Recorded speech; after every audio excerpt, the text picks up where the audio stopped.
tant que maman, je le vis mal, mais je suis obligée de me battre pour mon fils. C'est une promesse que je lui ai faite. Je lui ai promis que je me battrais jusqu'au bout.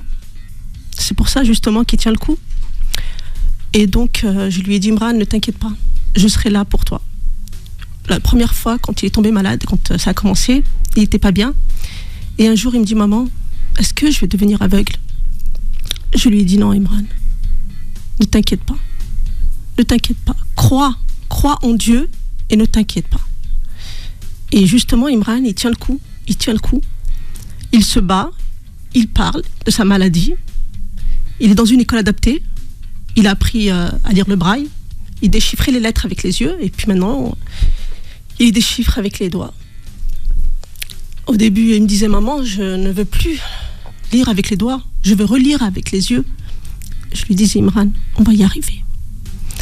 Le seul problème, c'est que on n'a toujours pas de chercheurs compétents qui s'intéressent à cette thérapie génique dont souffrent Imran et d'autres enfants. Le gène CLN3 est en train de détruire les cellules de ses yeux et détruire les cellules d'autres enfants.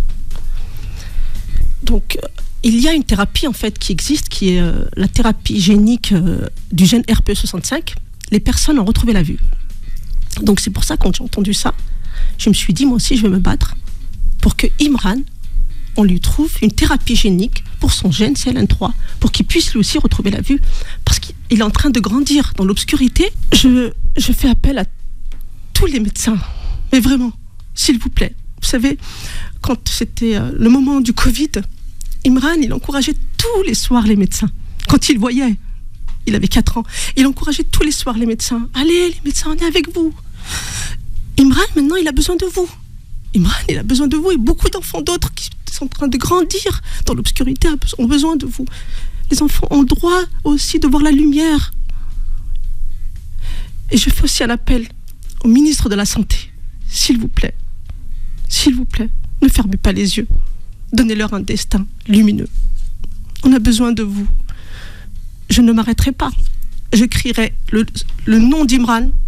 Je frapperai à toutes les portes tant que je n'aurai pas trouvé un chercheur compétent.